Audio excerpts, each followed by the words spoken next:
Ashes का दूसरा test match और आज उसका पहला दिन। अगर किसी वजह से आप आज पहले दिन का खेल नहीं देख सके तो मैं आपको मेक श्योर करता हूं कि इस वीडियो में आपको एक एक डिटेल बताऊंगा और आपको ऐसा लगेगा कि जैसे वाकई आपने कुछ भी मिस नहीं किया। दो इंपॉर्टेंट चीजें आज के दिन हुई हैं। Number one, Australian living legend Mitchell Starc ने द ग्रेट वसीम अकरम का रिकॉर्ड तोड़ा। दूसरे नंबर पे फाइनली इंग्लैंड के लिविंग लेजेंड ने, यहां ऑस्ट्रेलिया का लिविंग लेजेंड, वहां इंग्लैंड का लिविंग लेजेंड, वहां भाई साहब जो रूट ने ऑस्ट्रेलिया में अपना पहला 100 किया है। यार जो रूट 100 करे एक बड़ी आम बात है, लेकिन ऑस्ट्रेलिया में पहला 100 किया। 30 इनिंग्स लगी जो रूट को अपना पहला 100 लगाने में ऑस्ट्रेलियन मट्टी के ऊपर। कितना कुछ है डिस्कस करने के लिए। वहां इंग्लैंड की तरफ से सिर्फ मुकाबला किया जो रूट ने, और नीचे जोफ्रा आर्चर 32 रन बना के नोट आउट खड़ा हुआ है। इंग्लैंड 325, 325, 9 खिलाड़ी आउट। और वहां आज फिर मिचेल स्टार्क ने पंजा लगाया है। सबसे पहले आपके सामने ये एक पिक्चर मौजूद है। मिचेल स्टार्क ने द ग्रेट वसीम अकरम को पीछे छोड़ा है। Most wickets in test by left arm pacers. Mitchell Starc आ गए हैं नंबर 1 पे। 418 विकेटें स्टार्क की आज हो गई हैं। दूसरे नंबर पे हमारे पाकिस्तान की शान, मान, जान, हमारी पहचान द ग्रेट वसीम अकरम 414 विकेटों के साथ आज की सुबह पहले नंबर पे थे। लेकिन दोबारा से ये पिक्चर देखो, आज के खेल के बाद जब माइकल वॉन ने स्टार्क से बात भी की तो मुझे बड़ी खुशी हुई देख के कि स्टार्क भी वसीम अकरम की उतनी ही तारीफ कर रहा था जितनी वो अपने अर्ली डेज में करता था। यानी किसी किस्म का कोई उसके अंदर गरूर नहीं है। Stark is very down to earth. आज भी 10-10, 12-12, 13-13 ओवर कराने के बाद मजाल है वो 140 से नीचे आ रहा हो। और जब भी मिचेल स्टार्क वसीम अकरम से मिलता है, हमारे सामने जब भी फोटोज आती हैं, यार दिल को एक तसल्ली मिलती है कि दो ग्रेट लेफ्ट आर्म पेसर्स खड़े होके बात कर रहे हैं। उससे खूबसूरत मंजर उस टाइम क्रिकेट में कहीं पे मौजूद नहीं होता सारी दुनिया में। खैर, इस लिस्ट में इंपॉर्टेंट है बाकी नामों को भी एक दफा ओवरव्यू करना। श्रीलंका के लेजेंडरी लेफ्ट आर्म पेसर जिनकी स्पेशली राइटी को जब बॉल अंदर आती थी वो मुझे बचपन में बड़ी पसंद थी, चमिंदा वास। इनकी भी देखो 355 विकेटें हैं, लेकिन डिफरेंस देखो द ग्रेट वसीम अकरम और चमिंदा वास का कितना बड़ा है। फिर नीचे ट्रेंट बोल्ट न्यूजीलैंड के, और फिर इंडिया के जहीर खान। आप डिफरेंस देखो, 414 पे वसीम अकरम खड़े हुए हैं तो उनसे नीचे कोई बंदा ही नहीं है जिसके बारे में हम कह सकें यार ये कल को पकड़ सकता है वसीम अकरम को। ऐसा कोई सीन नहीं है। वो पाकिस्तान में, मैं इस स्पेसिफिक ये वाली वीडियो में किसी पाकिस्तानी क्रिकेटर को नहीं यहां पे रगड़ा लगाऊंगा, क्योंकि पहले हमने बड़े रगड़े लगाए हुए हैं। लेकिन जब ऐसे रिकॉर्ड दुनिया के दूसरे क्रिकेटर्स अचीव करते हैं ना, तो अपने एक्टिव क्रिकेटर्स के ऊपर बड़ा गुस्सा आता है। तो मैं बस हाथ जोड़ के द ग्रेट वसीम अकरम का शुक्रिया अदा करूंगा कि आपके रिकॉर्ड की वजह से आज through out the day Pakistan को बहुत अप्रिशिएट किया जा रहा था कि यार ये पाकिस्तान के वसीम अकरम थे जिनको स्टार्क ने पीछे छोड़ा है। और क्या ही पीछे छोड़ा है, यानी दोनों ग्रेटेस्ट हैं। और बड़ा अच्छा मुझे लगा द ग्रेट वसीम अकरम का ट्वीट फौरन उन्होंने किया स्टार को अप्रिशिएट करने के लिए, तो बड़ी एक अच्छी फीलिंग आती है। एनीवेज, इंग्लैंड ने जी यहां पे टॉस जीत के पहले बैटिंग का फैसला किया। अब थोड़ा सा मैं, क्योंकि ये टेस्ट मैच गाबा में हो रहा है, ब्रिस्बेन में। अच्छा, गाबा में 67 टेस्ट मैच हुए हैं और 26 टेस्ट मैच वो टीम जीती है जिसने यहां पे पहले बैटिंग की है, और 26 ही वो टीम जीती है जिसने यहां पे बैटिंग सेकंड की है। 14 मैच यहां पे ड्रॉ हुए हैं। लेकिन क्योंकि ये एक डे नाइट टेस्ट मैच है तो मैं आपको दोबारा टॉस पे ले जाता हूं। टॉस पे इंग्लैंड के कप्तान बेन स्टोक्स बहुत ही ज्यादा खुश थे। फौरन से बेन स्टोक्स ने कहा कि we just want to bat first. उसकी वजह क्या थी? ये ग्राउंड का रिकॉर्ड नहीं, उसकी वजह थी भाई साहब ये पिंक बॉल।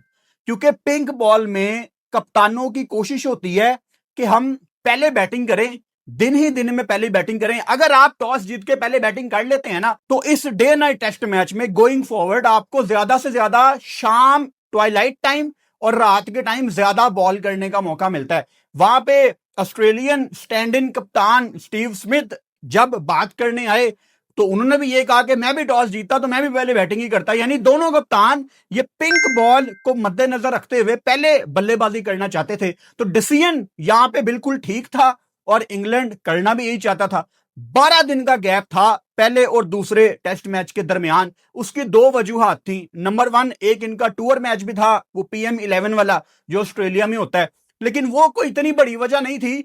आमतौर पे एक टेस्ट मैच से दूसरे टेस्ट मैच के दरमियान ऑस्ट्रेलिया पसंद करता है एक गैप रखना, क्योंकि थोड़ा आपको एक्स्ट्रा टाइम चाहिए होता है। मेरे सामने एक पॉडकास्ट का कोई क्लिप गुजरा आज या कल, उसमें इंग्लैंड के मोइन अली बात कर रहे थे कि उनको बड़ा अनकंफर्टेबल फील होता है पिंक बॉल के साथ बैटिंग करते हुए। एंड टू बी ऑनेस्ट, अभी तक जितने भी हमने पिंक बॉल थोड़ी सी देखी है, जो एक आधा टेस्ट मैच आ जाता है, मैंने बड़ी कोशिश की है खुद को कि मुझे पिंक बॉल देखने का मजा आए। ठीक है, रात के टाइम टेस्ट क्रिकेट देखने का मजा आता है, लेकिन पिंक बॉल टीवी में देख के इतनी अनकंफर्टेबल आपको लगती है तो अंदाजा लगाओ कि जो असल में बैटर फेस कर रहे हैं उनके लिए रात को मुश्किल होती होगी। लेकिन जो ट्वाइलाइट टाइम है, मतलब वो जो टावर्स रोशन हो रहे हैं, शाम का टाइम है, रात आती जा रही है, वो जो दरमियान का 20-25 मिनट का पैच होता है, ये तस्वीर भी आपके सामने मौजूद है, इसको ट्वाइलाइट टाइम कहते हैं।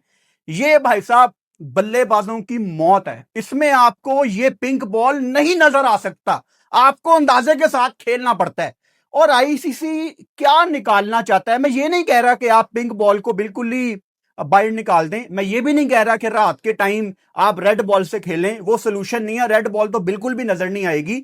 नजर अगर किसी बॉल ने आना है तो वो पिंक बॉल ही है, लेकिन आपको यूज टू करना पड़ेगा। अगर वाकई ही आप पिंक बॉल को एक परमानेंट हिस्सा बनाना चाहते हो तो एक रूल बना दो कि जो भी क्रिकेट बोर्ड अपनी सीरीज खेल रहे हैं वो एक मैच कम से कम डे नाइट लाजमी खेलें।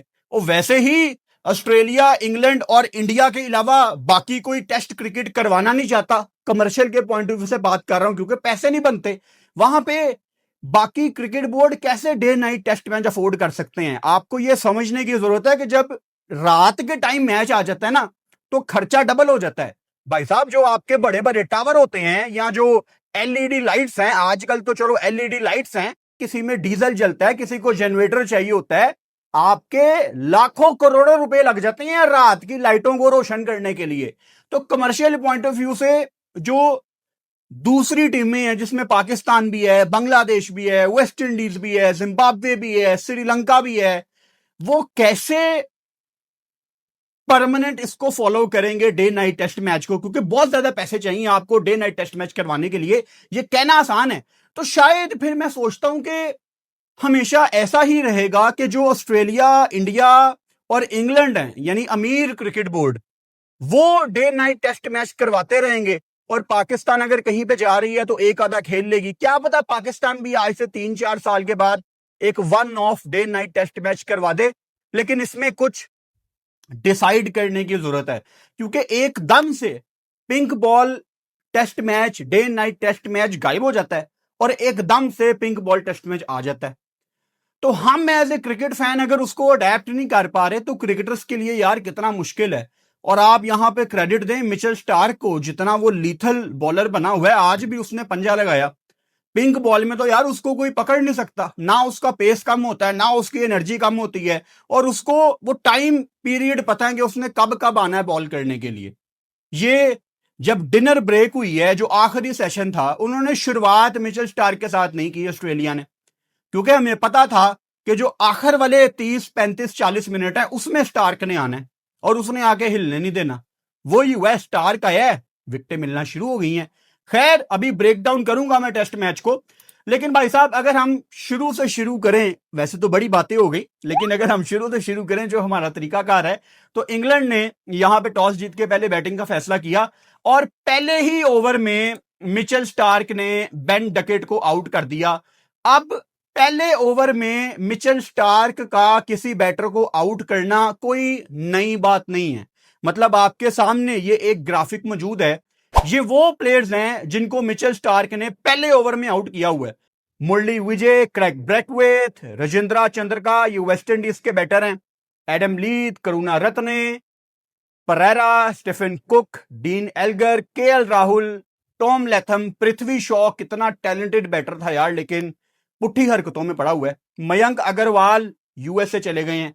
रॉरी बर्न्स इंग्लैंड के, जो हमेशा लगता था कि रॉरी बर्न्स को आउट करना बड़ा आसान है, लेकिन इनको जब आउट स्टार्क ने किया था, वो एक आइकॉनिक कमेंट्री की लाइन अभी भी मेरे कानों में आ रही है, अब्दुल्ला शफीक, अब्दुल्ला शफीक, अब्दुल्ला शफीक। क्यों है अब्दुल्ला शफीक तो इस रिकॉर्ड में, लेकिन हम सबको याद है कि स्टार्क ने रात को खाने पे कह देना होता था कि सुबह अब्दुल्ला शफीक मेरी पक्की विकेट है। वो जैसे डेल स्टेन ने कभी हफीज के साथ किया था ना, वही स्टार्क ने हमारे अब्दुल्ला शफीक के साथ किया था। Anyways, Yashasvi Jaiswal, Aiden Markram, Craig Brathwaite once again, John Chappell, Anderson, Brendon King, Zak Crawley and आज बेन डकेट। पहले ओवर में अगर मिचेल स्टार्क आउट नहीं करेगा तो कौन करेगा? अच्छा, फिर भी इन्होंने अच्छी रिकवरी कर ली। जो पहली ब्रेक थी, जो कि डे नाइट टेस्ट मैच में पहला जो सेशन होता है, वो उसके बाद टी ब्रेक आती है, तो अच्छा रिकवर कर लिया था इंग्लैंड ने। 98 पे उनके 2 आउट थे। Credit goes to Jack Crawley, जो कि थोड़े रन्स के पीछे जा रहा था, उसने 50 कर लिया था। और जो रूट ने वहां पे मंजी डाई हुई थी, वो 32 पे, if I am not wrong, वहां पे नॉट आउट था, तो बारी ले रहा था जो रूट। अच्छा, ऑस्ट्रेलिया की यहां पे फील्डिंग का भी बहुत बड़ा रोल है। मतलब अगर वो स्लिपे लगवाते हैं तो यार याद नहीं पड़ता कि ऑस्ट्रेलिया का कोई भी फील्डर कभी कैच छोड़ता है। कैचेस विन मैचेस, ये आपके सामने ये पिक्चर मौजूद है। आज मैंने क्लिक की, मैंने कहा इसको मैं लाजमी डिस्कस करूंगा। Most catches in test cricket by any fielder. अब आप देखो, जो रूट एक्टिव प्लेयर है, 213 कैच उसने टेस्ट मैचों में लिए हैं। Rahul Dravid, one of the greatest test cricketers, जिस तरह की ये बैटिंग करते थे, फील्डिंग, इनकी विकेट कीपिंग, आप किस शोबे की बात करेंगे, हर डिपार्टमेंट में राहुल द्रविड़ वाज ग्रेट। उसके बाद स्टीव स्मिथ, जिन्होंने आज अपना 206वां कैच पकड़ा, महिला जयवर्धने 205, और फिर जैक कैलिस, जिनके बारे में बचपन में हम पता नहीं क्या क्या सुनते थे, लेकिन बड़े होकर पता लगा वो सारी बातें गलत थी। अब मैं मेंशन नहीं करूंगा कि मैं किस बात का जिक्र कर रहा हूं, लेकिन अगर किसी को याद आ गया तो कमेंट बॉक्स में लिख देना, मैं कोशिश करूंगा आपका कमेंट लाइक करूं।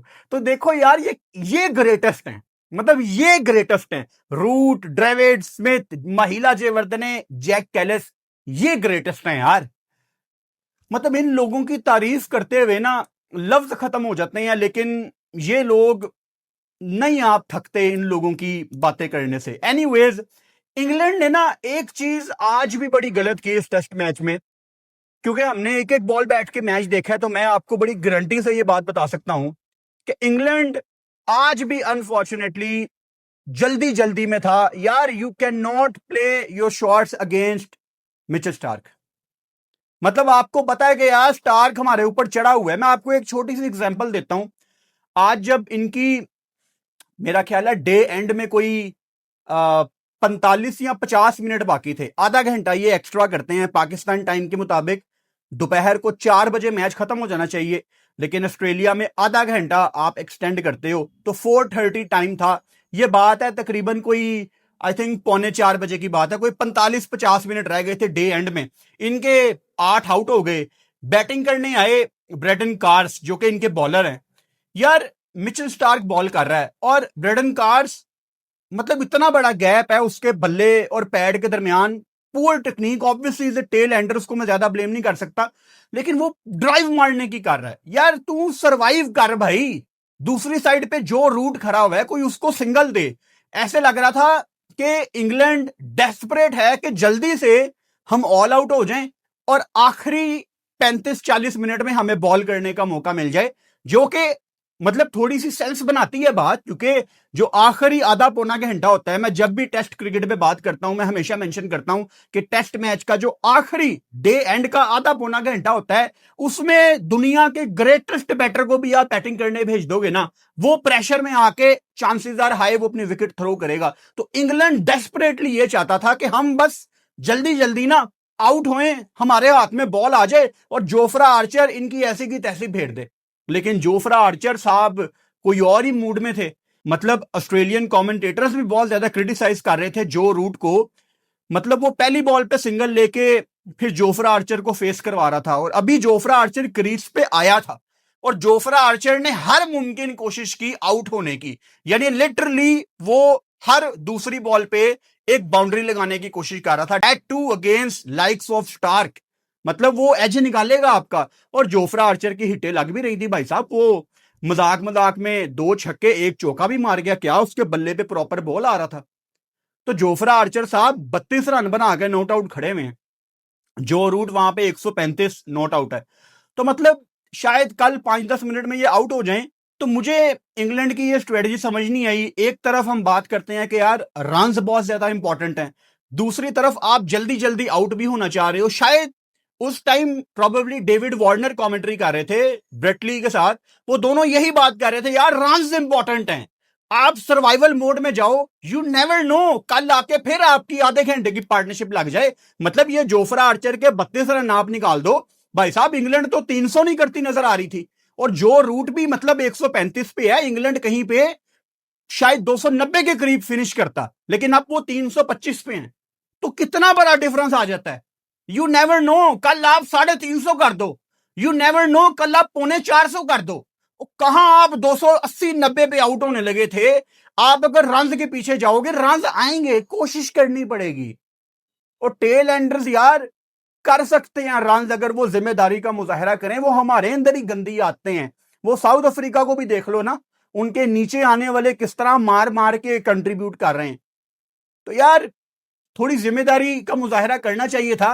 काश जोफ्रा आर्चर को उर्दू समझ आती तो मैं उसको ज्यादा क्रिटिसाइज करता, लेकिन यहां पे हम अपना होला हाथ रखेंगे। एनीवेज दिन आज ऑस्ट्रेलिया की तरफ से मिचेल स्टार्क का ही था और 6 विकेटें उन्होंने ली हैं 71 रन देख के। इंग्लैंड ने आज 325 रन लगाए हैं। तो अगर आप मेरे से एक लाइन में पूछो तो मैं बड़ी खुशी खुशी आपको कहूंगा कि आज का दिन इंग्लैंड के नाम, क्लियरली इंग्लैंड के नाम आज का दिन है। वो बड़े खुश होंगे। और जो रूट का पहला 100 ऑस्ट्रेलियन मट्टी पे आना, इस चीज का इंतजार था। मतलब आप पाकिस्तान में रहते हैं, आप बांग्लादेश में रहते हैं, आप नेपाल में रहते हैं, आप सऊदी अरब में रहते हैं, आप यूएई में रहते हैं, यानी उन लोगों से मुखातिब हूं मैं जो मेरी जुबान समझते हैं। जितने भी लोग आप मुझे देख रहे हो, कहीं ना कहीं शायद हम एशेज की ना इतनी इंपॉर्टेंस समझ नहीं पाते। लेकिन आप अब T20 क्रिकेट आ गई है तो एशेज थोड़ी सी फीकी फीकी एट टाइम्स लगती है सबको। लेकिन आप कभी 2003, 4, 5 में किसी इंग्लिश या ऑस्ट्रेलियन क्रिकेटर से पूछ लो ना कि वर्ल्ड कप या एशेज, तो वो दोनों कंट्रीज के लेजेंड्स कहते थे एशेज। मतलब उनके लिए एशेज इतनी इंपॉर्टेंट है। तो उस पर्सपेक्टिव से ये बात सोचो कि जो रूट का अपने राइवल कंट्री में आना और वहां पे अपना पहला 100 लगाना, ये उसके करियर के लिए कितना इंपॉर्टेंट था। Because at the end of the day जो रूट के भी क्रिकेट के आखिरी कुछ साल रह गए हैं और सारी जिंदगी इसके बाद जो रूट ने एज ए ब्रॉडकास्टर ही इंग्लैंड आना है, तो वो बदमाशी कर सकता है। पहले भी खैर वो बदमाशी कर सकता था, लेकिन अब वो बदमाशी कर सकता है कि अगर आपने ऑस्ट्रेलिया में बारी लेनी है तो कैसे लेनी है। पहले वो जो ऑस्ट्रेलियन इंग्लैंड मीडिया का बैंटर चलता है, पहले अगर वो कहता कि ऑस्ट्रेलिया में आपको बारी कैसे लंबी लेनी है, तो अगले दिन शायद कोई अखबार में हेडलाइन आ जाती कि भाई साहब आप कहां पे, आपने तो कभी ऑस्ट्रेलियन सॉइल पे 100 ही नहीं किया। तो उसका इस पर्सपेक्टिव से 100 करना बहुत इंपॉर्टेंट था। तो बड़ी खुशी है जो रूट के लिए। और देखो ना, जब आप टेस्ट क्रिकेट में परफॉर्म करते हो, सारी दुनिया आपकी तारीफ करती है। तो आज का दिन भाई साहब क्लियरली इंग्लैंड के नाम, 325 पे 9 आउट है। लेट्स सी कल ऑस्ट्रेलिया इनको आते साथ ही 5 मिनट में आउट कर देता है या थोड़ी ज्यादा लंबी पार्टनरशिप लगेगी। अब इंग्लैंड ने क्योंकि 325 बोर्ड पे लगा दिया है, तो हम उम्मीद करते हैं कि ये टेस्ट मैच एटलीस्ट कोई 4 दिन तक तो जाएगा। अच्छा, मैं एक इंटरव्यू पढ़ रहा था ब्रिस्बेन गाबा के पिच कुरेटर का। उसने कहा कि इस पिच के ऊपर मैं 3 mm ग्रास छोड़ रहा हूं, लेकिन आपने इस ग्रास के ऊपर नहीं जाना कि बड़ी डेंजरस पिच है। Gabba is famous for hot weather, Gabba is famous for dry pitches. यहां पे पिच टाइम के साथ ड्राई होता है, तीसरे चौथे दिन स्पिनर का रोल आता है और बैटिंग के लिए विकेट आसान हो जाती है। तो ये 2-2.5 दिन अगर टीमें दोनों निकाल गई, मतलब इंग्लैंड ने 325 कर दिया, कल अगर ये 350 पे खत्म करते हैं या 325 पे खत्म कर देते हैं, और ऑस्ट्रेलिया भी अगर कल का दिन बैटिंग करेगा, ये आराम से उनके 3-4 आउट हैं, और तीसरे दिन भी अगर ऑस्ट्रेलिया थोड़ी देर के लिए टी तक, पहला सेशन जो कि डे नाइट में टी होता है, अगर वहां तक बैटिंग कर गई, तो शायद मैं आपको एक अर्ली प्रिडिक्शन दे सकता हूं कि ये मैच डे 5 तक जाएगा, कंसीडरिंग कि यहां पे विकेट ने आगे जाके मजीद सीधा होना है, अनलेस इंग्लैंड का बेसबॉल का कीड़ा ना जाग जाए, बिकॉज वो तो खेलते ही रिजल्ट के लिए हैं। I am all for it, आप रिजल्ट के लिए खेलें, लेकिन कैलकुलेटेड रिस्क आपको लेने हैं कि किसको हमने टारगेट करना है और किसको नहीं। तो बहुत मजा आने वाला है इस टेस्ट मैच में गोइंग फॉरवर्ड। चैनल को सब्सक्राइब कर लो और बेल आइकन लाजमी दबाओ ताकि आने वाली वीडियोस का नोटिफिकेशन आपको मिल सके। कल रात को 7:30 बजे एक नई वीडियो में आपसे मुलाकात होती है। Good night.